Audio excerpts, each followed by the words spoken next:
Tech Sideline is presented by First Bank and Trust Company.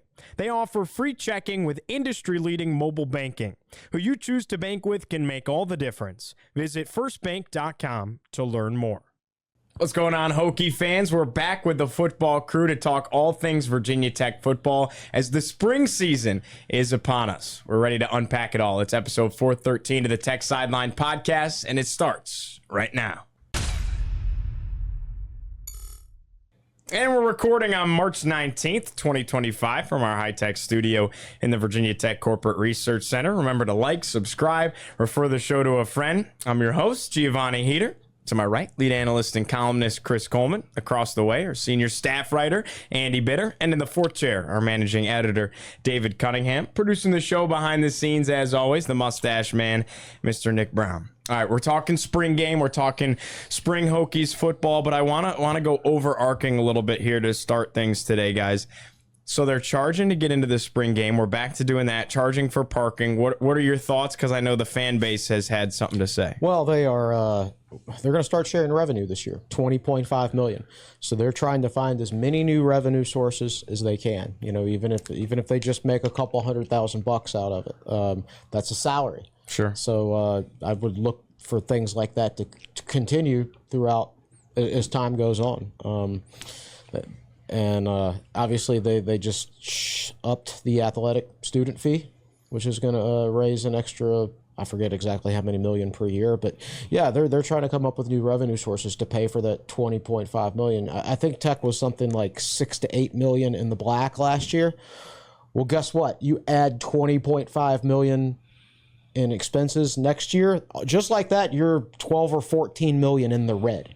So you have to come up with millions and millions of dollars. And what Babcock said in his interview last December, he said, we figured out how to do that for year one of revenue sharing. We've made the numbers work.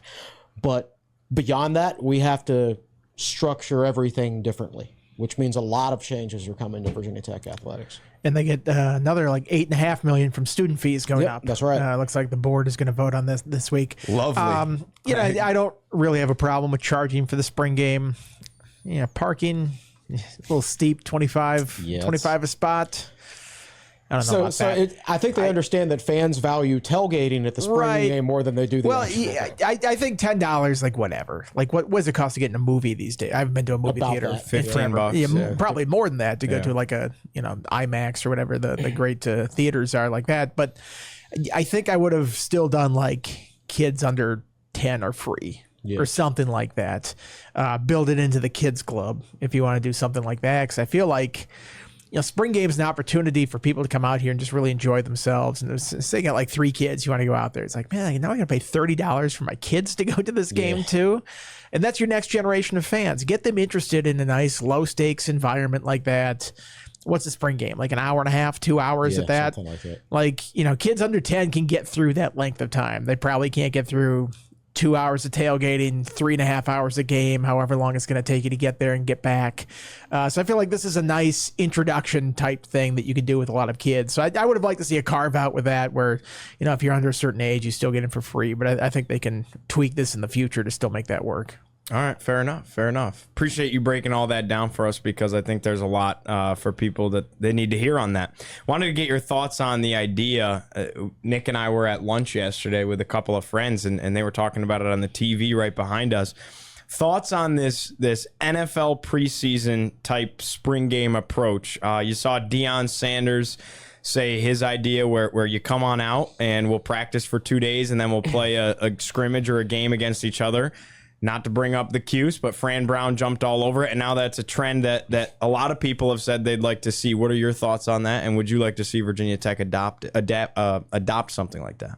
I think it'd be nice to do in the spring. I think it's sort of pie in the sky thinking, though. I think you ever see these OTAs where they're like, they brought in this NFL team to come play in the preseason. They do it.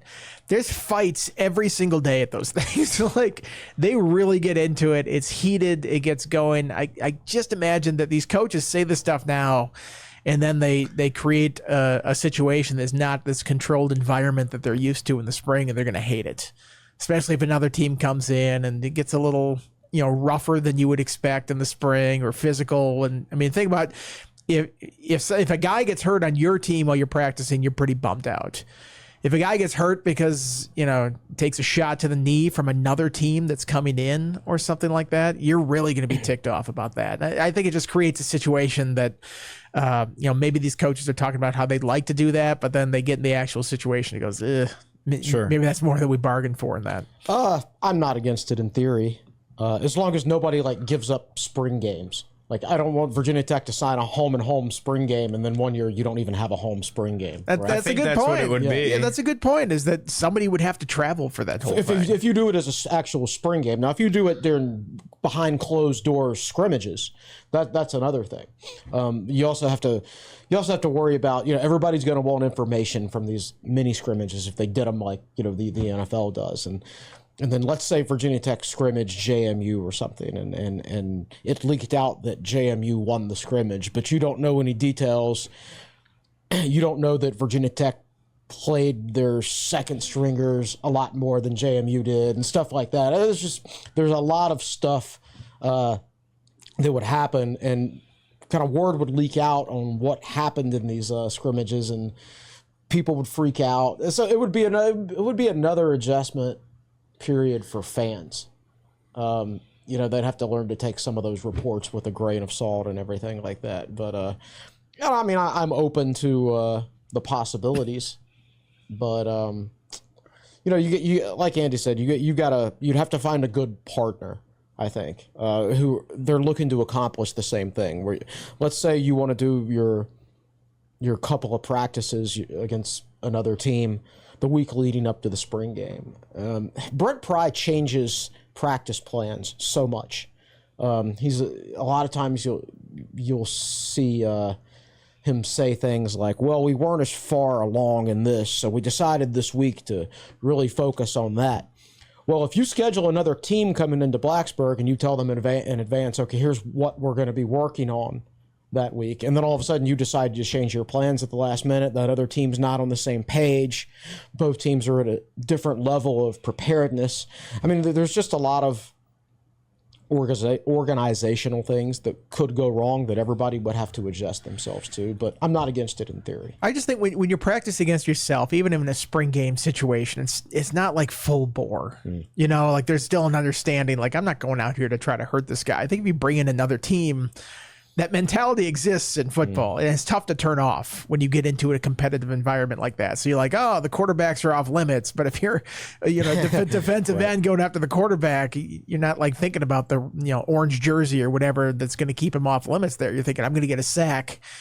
And I'll tell you, the first time a quarterback gets touched in a situation like that, it's going to cause a spark that is going to be tough to control. So I'm just saying it's more than these coaches are bargaining for here when they're talking about this stuff. I think it's going to be more problematic than they think. I think as a fan, the concept of it is incredibly entertaining, but I can definitely see the reservations. Yes, the thing is, I don't think the fans are going to get to see it. No, give me the details. So essentially what happened is Deion Sanders said in his thing, we have this TV slot, ESPN2, whatever day it is, 2 or 3 weeks from now, says we're doing our spring game. He's like, but I want someone to come play us. Let's do the NFL style format. We'll practice for 2 days and then we'll play, and that'll be the spring game. And then Fran Brown, their friends, tweeted at him and said, we're in. We'll come do it. Let's go out for 3 days. We'll practice, then we'll play a game. That'll be the spring game. Right. Okay, so that is going to be the spring game. So is Syracuse giving up their spring game, or is their spring game a different week? It's not official that it's going to happen. They're going back and forth on Twitter about it. That doesn't mean the university. I don't think it's allowed. I don't think you're allowed to do that. Okay. Are you? Okay. I don't know. I don't think the rules. This is ground. I've never read the rules. Well, I mean, why don't you just do it anyway and tell the NCAA to pound sand? That's pretty much what everybody else is doing for every other rule. It's an effective strategy in every other realm of college sports right now. I think the biggest problem of it is you have to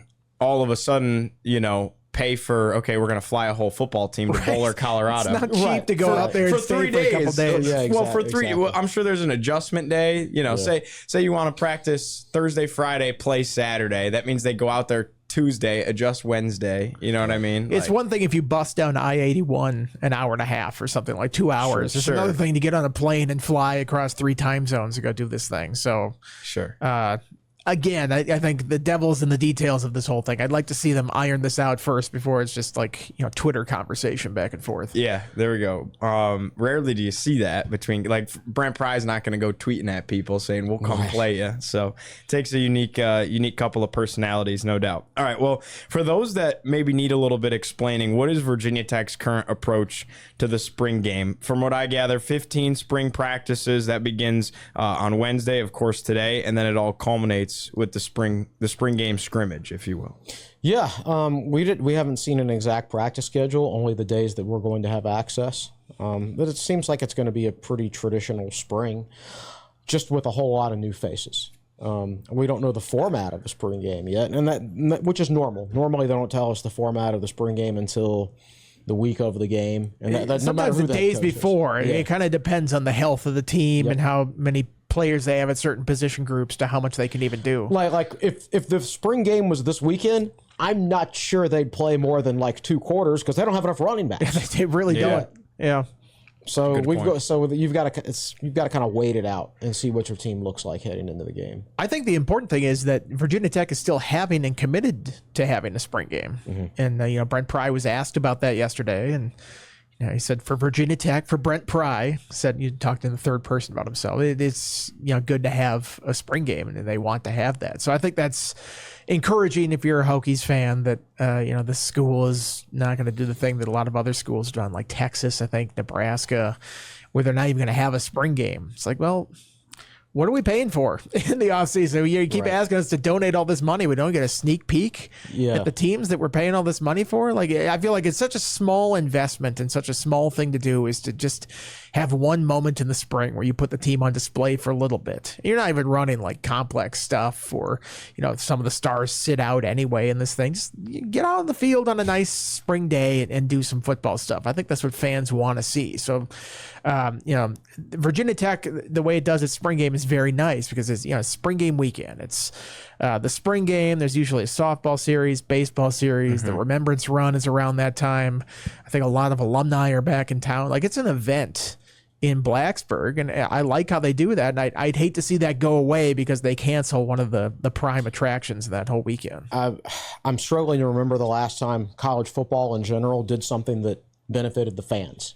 Like you said, they're always taking stuff away from them, whether it's more money or, Nebraska fans not having a spring game. They fill up their stadiums for the spring game every year. They fill up their stadium for volleyball. Right. That's just not right in my eyes. And I think, the rules ought to be the same for everybody in this regard. Either everybody has one or nobody has one.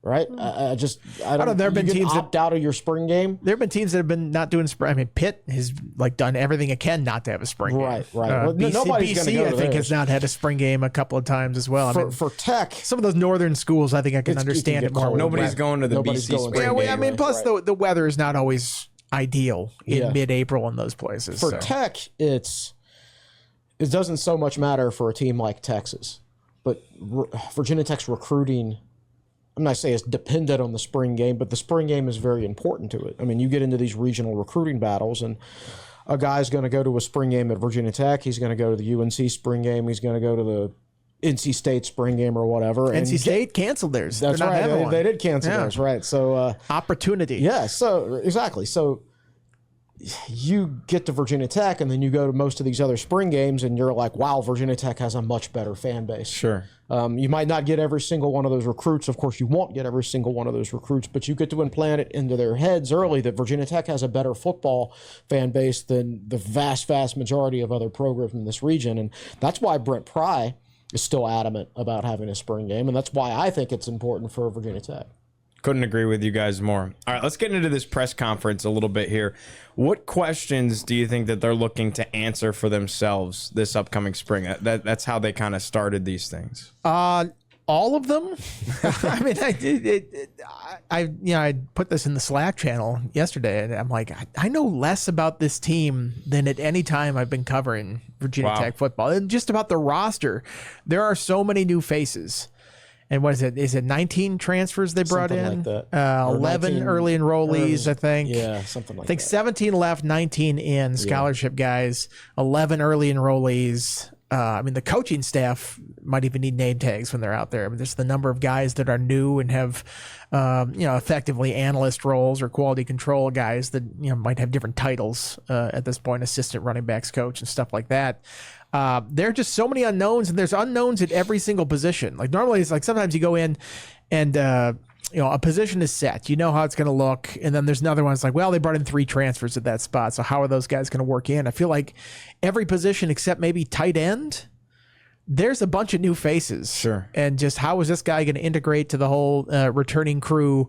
The 2 guys could be brand new starters at certain positions, for all we know. And on top of that, we have no idea what the schemes are going to look like. And, credit to the coordinators, just a master class on saying absolutely nothing of any kind of specificity about their schemes the other day. Like Philip Montgomery, I could barely even get him to acknowledge that they have a scheme that they're going out there with. I mean, it was just like, we're going to do what our personnel can allow us to do. It's like, okay, well, that's a good theory. I was kind of looking more of like, what is sort of a base alignment that you might have there. And, even Sam Seifkes, which may be kind of harder to pin down exactly what his defense will look like because there's going to be a lot of adaptability. And it sounds like, 4-3, 4-2-5 is sort of the base look still, but it seems like there's going to be a couple of linebackers on the outside, maybe some 3-4 fronts or things like that, and very different safety looks. I mean, it's going to be a lot of different looks that they throw out there. So I think it's harder to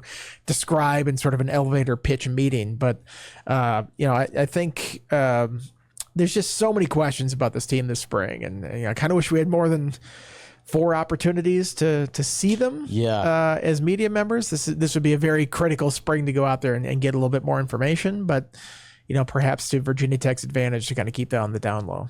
We know that they have an outside linebackers coach and an edge coach, and that they all went out together to dinner a couple weeks ago. We also know the edge coach is only making like $70,000. So essentially, he's an analyst, basically. Right. So basically, the edges and the outside linebackers, I think, are basically the same thing. Well, also, when Pry was talking about Sean Quinn, they gave Xavier Deeby's doing inside linebackers, and they say, Sean Quinn, we added a linebacker to his responsibilities. So he's like outside linebackers, like plural. But there was only one in the past, so it sounds like there might be some looks where there are 2 outside, like a 3-4, where there's edge rushers like that or something. And you could also view that as a 5-2 if you really wanted to. Yeah. So the days of like describing a defense as, that's a 4-2-5, that's a 4-3, those days are gone. So you have to stop thinking of it in those terms. I don't know. I'm going to be interested that first practice to see where everybody lines up, if indeed we're even allowed to see that part of practice. Like if we go on there on Friday and we don't get to see team, we're not going to know who's like starting in each position. Even if they like break them out separately and we're sitting there, those are your first team. Well, what position is that? Is that edge? Is that outside linebacker? I think you get a good sense just on like what position groups they go through warm-ups and stuff as well. I don't know. I mean, we'll be able to tell for like cornerbacks. They are playing a spring game, so they have to put something on the field. Right. It's in that game. We'll know something by the spring game, but when I tried to get Pry to say something about the defense yesterday, and he just said multiple would be the best way to describe it. The reason we haven't done any positional previews or anything like that for spring ball really is because we don't know who's playing what position, and in some cases we don't even know what the positions are. Like we know that Tech has a nickels coach. Is there a dedicated position, nickel position? I don't think so, but I don't know that for a fact. But even if there is, I don't know who's playing the position, so I don't know how to preview it. Is the base starting defense going to have 3 safeties on the field? I don't know. Just so much to preview, but we don't even know who's playing what position. Even beyond scheme, I mean, you think about offensive line. Yeah. It's like, I think Tomas Remak is going to play somewhere. Mm-hmm. I'm not quite sure where. It could be guard, could be tackle. Sounds like it will not be center. Definitely won't be Matt Moore center. said he's tried him at center before, and it came out like a Phil Negro knuckleball. Is that what he said? That's what he said. Not going to be center, but there's a lot of other options on the line for something like that. And it's just, you can evaluate these guys in the portal and have a good sense of, talking to previous coaches or seeing their work on film of what they're like. But until you get them on the field and see what they're capable of, I think there's still going to be questions remaining about this group. So, they've gone through off-season workouts, but now they're going to put on pads eventually and get out there on the field and practice. And I think that's when you're going to get a better sense of what Virginia Tech has on its roster. Want to loop David in here as well. Something that surprised me in Coach Pry's press conference was the fact that in comparing every other year he's been here, that includes last preseason, we know the hype that came along with that, he feels that top to bottom, this is the best roster he's had here to this point. What did you guys think about him saying that? I mean, that's the same thing he said after the bowl game. And I think that kind of surprised a lot of people when he said it then. I get some of his sentiment considering this is the first year where his recruits have really developed and are playing prominent roles. Guys like Caleb Woodson and Aiden Green, who he mentioned yesterday, guys who have been around the program for 2-3 years now. They've been in the strength and conditioning program, albeit the strength and conditioning coach has changed. But guys that kind of know what this coaching staff, or before it shifted around, wants, right? You've got guys who have been around for a while. It's hard to tell, though, from our perspective, because we haven't seen practice and we haven't gotten a sense of the 20 different new guys that are on the field. I think on paper there is a lot of talent, but at the same time, there were 5 or 6 guys that were invited to the Senior Bowl and the NFL Combine and whatnot. I mean, there's a lot of talent they're losing. So it'll be kind of interesting as we get a better sense this spring of, hey, here's what Virginia Tech has at linebacker. Here's what Virginia Tech has at corner. Get a better sense of how it maybe stacks up against last year, right? Because they did have some talent, but for some reason, things just didn't really mesh. Yeah, I don't buy it. I mean, he said it twice now. He said it after the bowl game, said it to kick off spring game, and that was the lead quote on the headline quote on my story.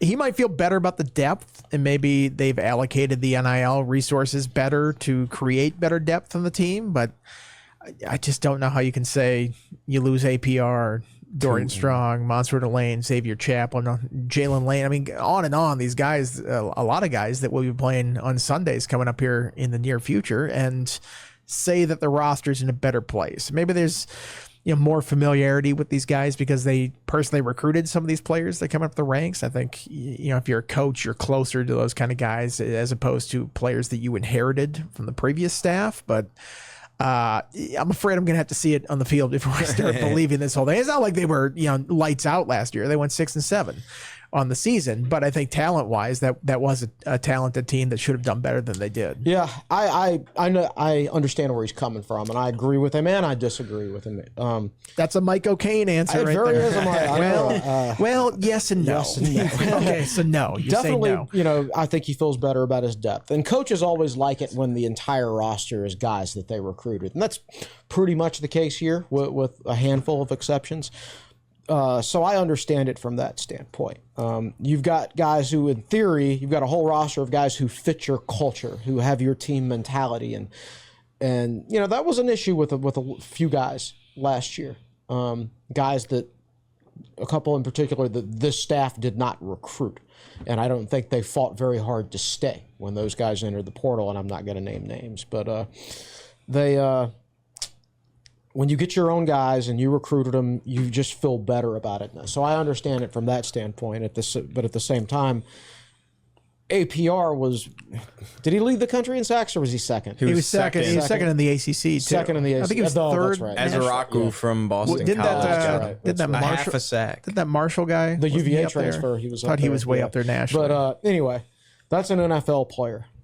Bishal Tootin, look what he did at the Combine. That's an NFL player. Jalen Lane. Read about it on Tech Sideline. Read We've about got a good series going on. Great series. There you go. Really good stuff.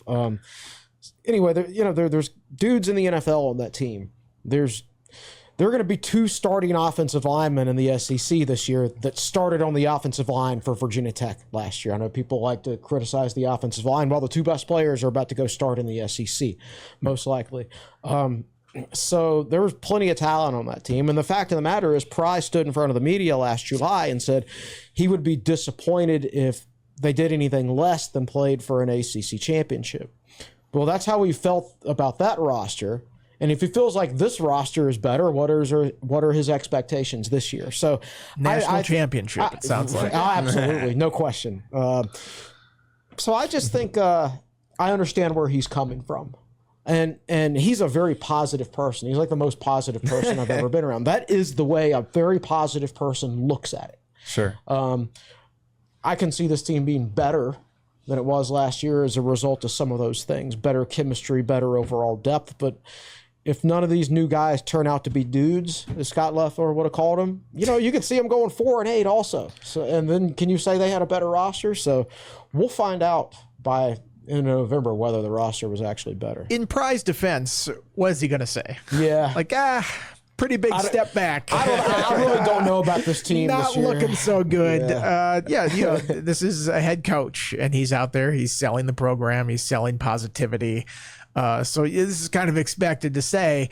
I will say, based on the reaction on the message boards, people are like, all right, enough. Like, go out there and prove it. I'm tired of the talk. That has been the number one response to everything that I've written about this whole thing in the preseason or in the spring ball here. So he can talk like that. He can say it a lot. I think it is wearing thin with a lot of the fan base right now. They want to see some actual results on the field. There we go. All right, I want to talk injuries because that was another big part of the press conferences. Looks like the Hokies are going to be without some key guys is a strong word, but some guys that you'd really like to see because particularly they're either newcomers or underclassmen at some skill positions here. 3 guys, I believe. Yeah, Keelan Adams, Jeffrey Overton, and Gabe Williams. Gabe Williams we knew would be out. Pretty nasty looking knee injury against Clemson, I believe it was in the fall. Yep. Jeffrey Overton actually got hurt shortly after enrolling. He got hurt at bowl practice. It was one that we actually were in there. We got to see. It's one of those where like, hey, you can watch, but don't report on anything. And I don't know, it was like an inside. I think we're past the point of like secrecy on this whole thing. He went down and they we're looking at him, and I think a knee injury that might keep him out here for a little bit and maybe threaten his freshman season. We'll see. It's a long time until the season starts. And then, Keelan Adams, I think, is one of the big ones there. It sounds like it's just sort of like cleanup procedure on his knee or something like that in the offseason. He was one that was probably going to step into a much larger role this year. And with all those receivers leaving, I think the opportunity was going to be there for him. So I was very excited to see him and Chance Wiggins and see how they could do in a second year like this. Wiggins will still be there, but Adams will still play in the fall. But I think the spring was going to be big for his development. Yeah, we got to see him in the bowl game. Had that long run down the. He did on that screen pass as well. Yeah. He was going to have a big role this spring. That's the room where there's going to be. Well, that's one of the rooms where there's going to be so many new faces, and you'd like to have all your guys available, especially a young guy like him. Where the younger you are, the more beneficial spring practice is, in my opinion. You might not benefit too much of it if you're like a junior or a redshirt senior or something like that. Obviously, if you're learning a new scheme, you need it and everything. But it's just improving on individual skill set, route running, hands, just the little things. You really want your young guys involved. So it's a shame that those are probably were they the 2 highest rated recruits in last year's class? Keelan Adams and great Gabe Williams. They were up there. Definitely 2 of the top 3 or 4. They were so this is the top 2 recruits of last year's class are not going to be participating in spring practice. And there are some people that might put Jeff Overton in the top 5 in that class. I think you can make a strong argument for that. So it's not just like any 3 freshmen that are out. These are 3 guys that Virginia Tech put a lot of resources into their recruitment and was expecting big things from them, and probably to see the field make a bigger impact early than the vast majority of freshmen do. Well, the Overton one is significant too. And here are the guys that are going to be limited to start practice at least, could work their way back. Tucker Holloway, Jeremiah Coney, Marcellus Hawkins, PJ Prelo, Jordan Bass, Tyler Childress, Christian Williams. You surprised to see PJ on that list? I am surprised. I was. I thought for sure he'd just be out for the spring. I think if he does come back, it won't be any contact. But, 3 of those guys are running backs. So 3 running backs there. You add Overton, who's not practicing. You've got Braden Bennett, who's can practice, a Coastal Carolina transfer. You've got Tyler Mason. That's it. Redshirt freshman, because Terrion Stewart is not here yet. He's still finishing up class at Bowling Green and will enroll in the summer. So 2 scholarship running backs right now that are full go. That's tough to put together a practice, and you hope to stay healthy there because, somebody rolls an ankle or something like that, or an inside drill or something like that, and all of a sudden you're really in tough spots. So how many walk-on running backs are on the roster? We don't know because they haven't released a roster for the spring yet. Yeah, who is that? Was it Buto? Was he a guy last year? Yeah. No, they would have the option of working Cameron Seldon there. I don't think they want to make him a full-time running back. It's a guy from Tennessee. Yeah, right, but he played running back. They were adamant about him coming in as a receiver when he transferred. So I think promises were made about positioning and what they were going to look at. It sounds like he will be an option on kick returns. But I think part of his thing is, I think they've described maybe sort of a Deebo Samuel type role where, you're a receiver, but they do hand it off to you in a lot of ways, or just get the ball in your hands and see what you can do, because it sounds like he's a pretty tremendous athlete. So will be interesting to watch and just see how they try to get him the ball. Do you guys feel that Overton, because of his size, probably out of all the freshmen, at least in the running back room, had the best chance to get on the field this year? I think he was going to redshirt. There we go. Now I think it feels almost he's definitely going to redshirt. I think when you bring in 3 experienced players from the portal, sure, then he would have to beat out multiple guys with more experience. And I think he's a good prospect and everything like that. But it was really hard to judge him because his high school was so dominant. Like literally, he was out there 8 carries, 330-yard games, things like that, because, his high school, they were got in a little bit of trouble, and I'm not accusing anybody of anything, but they loaded up on talent in Northern Virginia and beat up on a bunch of kids, basically. They took a bunch of college players and beat up on guys that should not physically be on the same field as them. So he was really hard to judge because of that. Like, nobody ever got a hand on him. Sure. Because the other team was so outmatched. So I think he's a good prospect. How good, I don't know, because I haven't seen him against any decent competition at all. So I don't know whether he was going to get on the field or not, but I do think he's a good prospect. But I also think you bring in those other running backs, for a reason. And maybe they brought in the Coastal Carolina guy because Overton got hurt. I think that was a direct reaction. Yeah, I think it was a direct. But that's a guy who I think I would have been interested in bringing in anyway. I mean, he's a veteran and a proven player who can be used in a couple of different ways. I think it's going to be real interesting. You've got a guy like was it Bennett? I can't remember these guys' names anymore. Braden Bennett. Coastal Carolina. There's so many of them coming in and out of the program. I just, I blank on their names these days, which is sad. But he's a versatile guy. He's like Seldon. You can line him up as a receiver. You can put him in motion. He's better at the outside runs. Between him and Seldon, you've actually got a couple of guys who would be like A-backs if you're running like an old Paul Johnson wishbone. Virginia Tech has the running back personnel when everybody is healthy to run an option-based offense, but they hired a coach who likes to throw it 35 times a game. So I don't know how that is all going to fit together, and we won't have an idea how that fits together until they actually start playing games. I don't think they're going to be throwing it 35 times a game. It wouldn't make sense. But I think you look at Montgomery's evolution as a coordinator, and those Baylor and Houston offenses really chucked it around a lot, but there were a lot of just tough running principles in that whole thing. And you look at how he was, when he was at Tulsa and the head coach, but it's his offense when he's there. They ran the ball quite a bit. I think one year they had 2,000-yard receivers and 2,000-yard rushers in the same year. I mean, there was a balance there.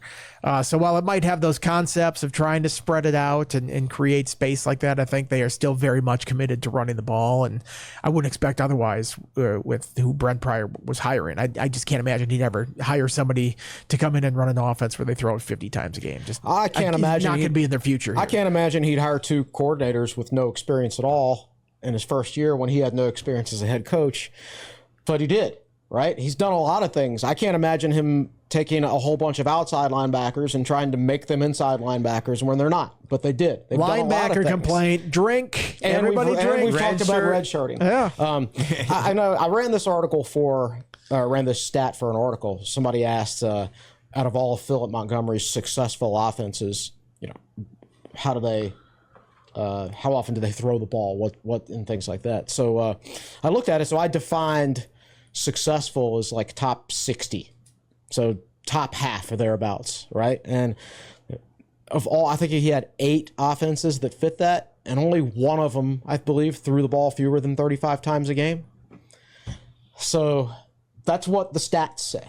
I think some of that is because they've been so up tempo that they do end up throwing it more, and they end up running it more because they run more plays. I don't think he's not as quite as high tempo as he used to be.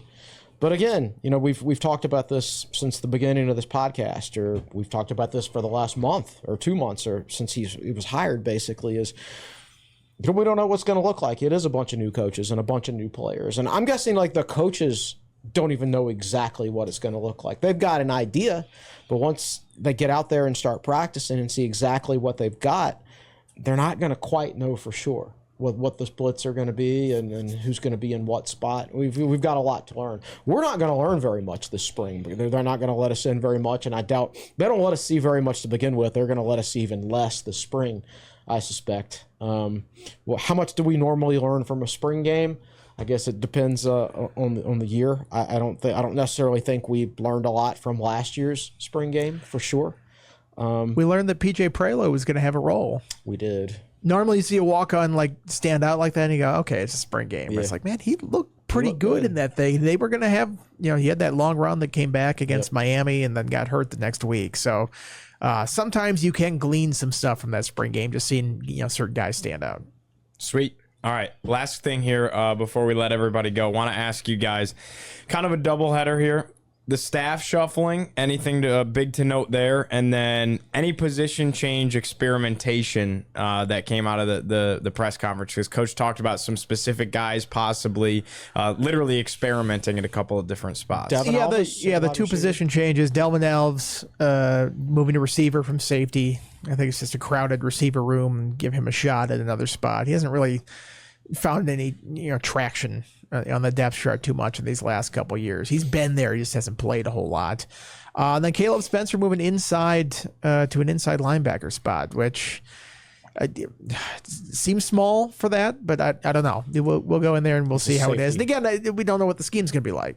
So he was a safety at Miami, star linebacker last year. Now he's an inside linebacker. So 3 years of college, 3 different positions. And he never redshirted. That's sort of Brent Pry's MO, though. This is like everything that goes against every philosophy I have in football. They get smaller. Change a guy's position every year and don't redshirt. All right, I'll stop my rant. We should, Chris, you should be the Virginia Tech football general manager. Yeah, maybe. Probably. I don't think my philosophies would line up with some of the things they do from a personnel standpoint. But I will say this as far as the Spencer move, there is no star position anymore. So that we know of. No, I was told yesterday by someone over there is no star position.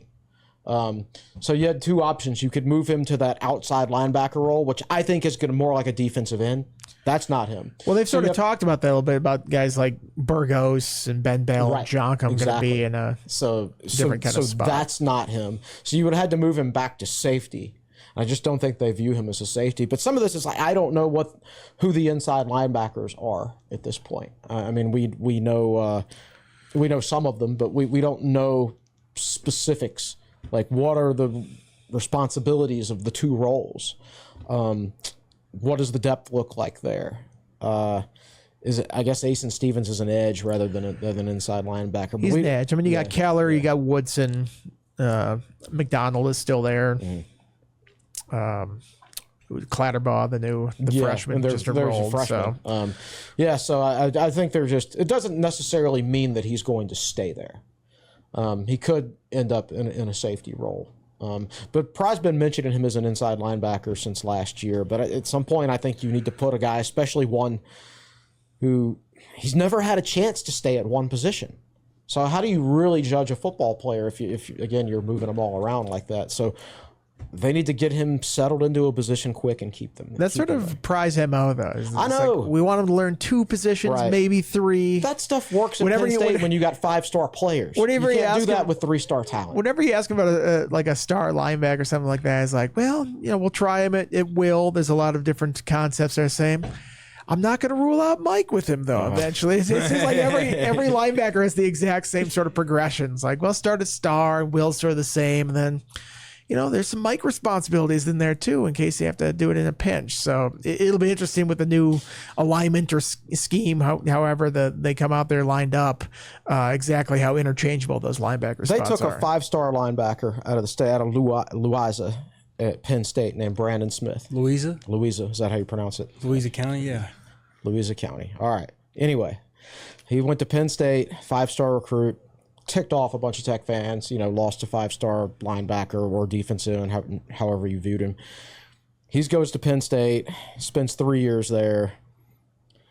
I think they started him off at star, and then they moved him to Will. And he was a freak athlete, but he was never good at either position. Like for one of the positions, he was good against the run, but he couldn't do anything against the pass. And then obviously at Will, it was the other way around. But like he got drafted based on athleticism, but like he never developed as a football player. Like he got average results at Penn State with 5-star athleticism, and never redshirted him, never let him settle in on one position. And that was a 5-star player. I just think you've got to figure out quickly what position these guys are and then develop them there. I just think these days with the portal and guys moving around so much, that's important. I think it's always been important, but I think you've either got to be one heck of a coach, like who has a specialty in getting guys to learn new positions quickly, or you've got to get them in the right spot, their natural spot, and let them develop there and keep them there. And I've been talking about that for 3 years, though. I'm not optimistic that will change, but we'll see. Yeah, coaches, I don't really have too many thoughts on the coaches. I feel like we've kind of covered that ground in the offseason, and clearly it's bringing in players or coaches that have worked with some of these coordinators before and understand their schemes, certainly on the defensive side. I will note just one other thing we haven't mentioned yet is Kyron Drones. Sounds like he's back to full health, and they've shown some of the clips and stuff on social media of him moving around really well. Pry said he's one of the best competitors and one of the toughest guys to beat in sort of the one-on-one drills that they do in the offseason workouts. And I think that's a big deal to have your QB1 back healthy. And he wasn't in the whole second half of that season. And he really struggled and just did not have his legs underneath him. And that's such a big part of his game, either from running the ball down the field or even setting up in the pocket and having confidence to step and throw like that. So to have him back at full strength or close to full strength, I guess we'll never really know one way or the other. I think that's a very important thing going into the spring because this is an important spring for him. Under a new coordinator, learning a new scheme, learning a new system, getting confident again, hopefully pushing the ball down the field a little bit better. I think how Kyron does this spring will be a very big thing to watch. Yeah, I thought he had a really good spring game last year. I thought he seemed better as far as going through his progressions, and he was pretty efficient, but then it didn't really carry over to the season. So I think Philip Montgomery has the potential to be good for him. I think that dynamic is going to be critical for the offense. So, like how much Drones can adjust to what Montgomery wants to do, how much Montgomery can adjust what he likes to do to the strengths and weaknesses of Drones. Going to be a lot of fun to watch it all play out. As always, Tech Sideline is presented by First Bank and Trust Company. Today's TSL podcast is also sponsored by the Robertson and Cox Real Estate Team. Hokie parents and students, don't pay rent, invest. The RNC team can help you find the right place to buy for your student housing during your time in Blacksburg. Visit rncteam.com to learn more, and we'll drop the link in the YouTube description as well. Want to go over to David because we just haven't heard enough from him. I know you got to talk to Megan Duffy at the press conference yesterday, so I did want to tee you up for that, but you had a football thought as well. Well, I do think it's going to be really, really funny when we walk into football practice on Friday and actually get to see a little bit.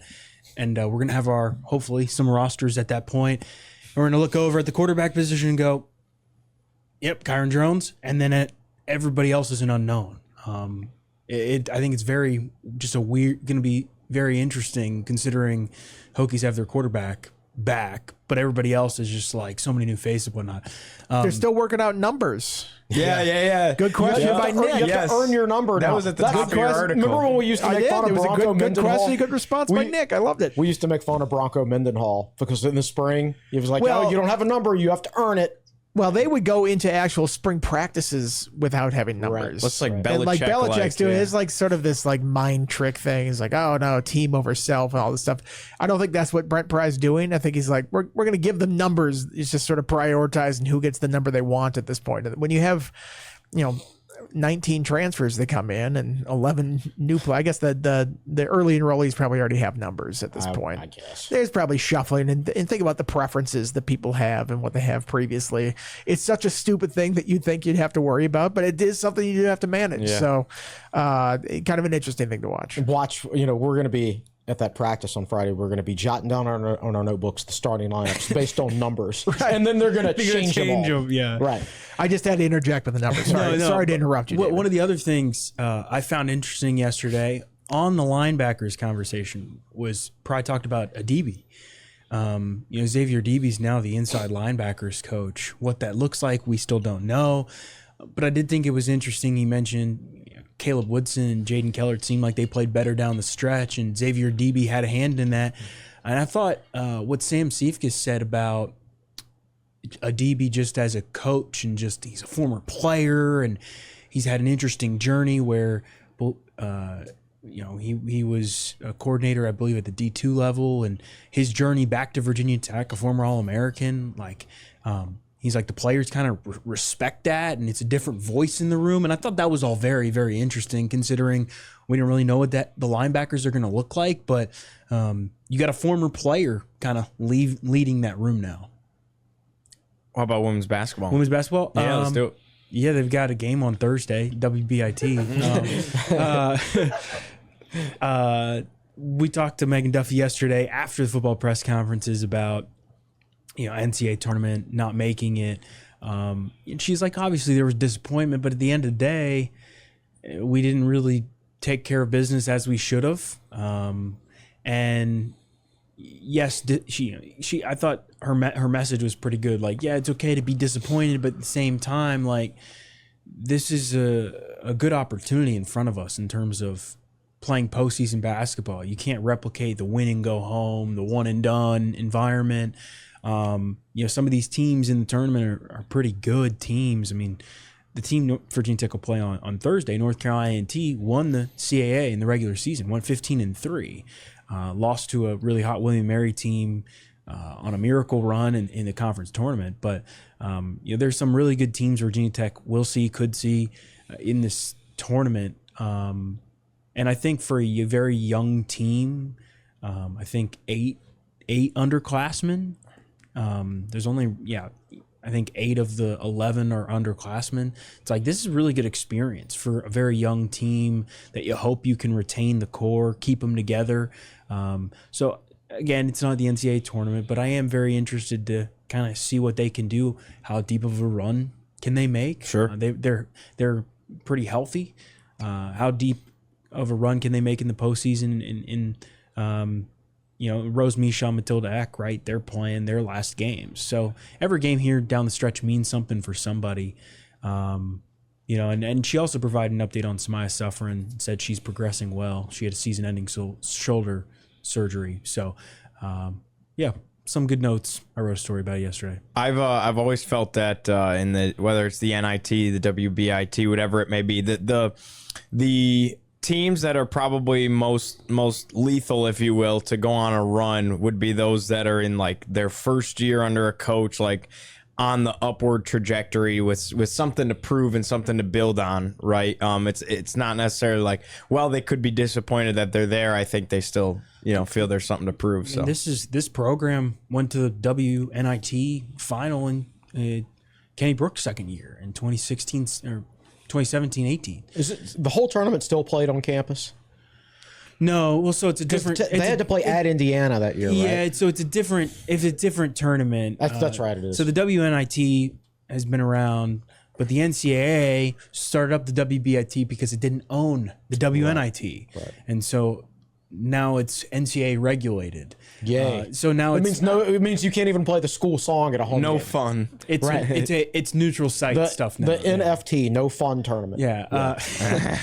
But so it's slotted in as like the second tier. But yeah, Virginia Tech, I mean, in 2017-18, went to the WNIT, went on a run, played Indiana in the final in Bloomington that year. Funny enough, like fast forward to 2023 when Virginia Tech's a number 1 seed, Indiana was also a number 1 seed, right? And so you can kind of see in some ways some young programs building. And I do think for like Megan Duffy in her first year, like to get experience with this group playing in the postseason, it's huge. I mean, you're telling me that Carly Wenzel and Karis Baker and Mackenzie Nelson and these Lonnie White, all these players who are coming back get more time, meaningful games to play together. And also, I think will help them get a little bit of bad taste out of their mouth from the ACC tournament loss. I mean, imagine if that's your last game of the year, right? You didn't end the year well, if that's the case. So interested to see what they do on Thursday. First 3 games are played at campus sites, and then the Hinkle, semifinal and final are at Hinkle at Butler in Indianapolis. So Yeah, looking forward to it, no doubt. All right, anything else before we let everybody go? I don't think so. We covered it pretty I good. think we covered it well. Spring football's here, baseball, softball in full swing, all the spring sports, lacrosse, all that, and of course women's basketball, WBIT. Oh yeah, Wrestling Philadelphia. Natties. There we go. Wrestling Natties this weekend. ACC champs, the Virginia Tech Hokies. All right, for Nick Brown behind the scenes, for David, for Andy, for Chris, I'm Giovanni. We'll see you next time. Thanks for joining us on the Tech Sideline podcast.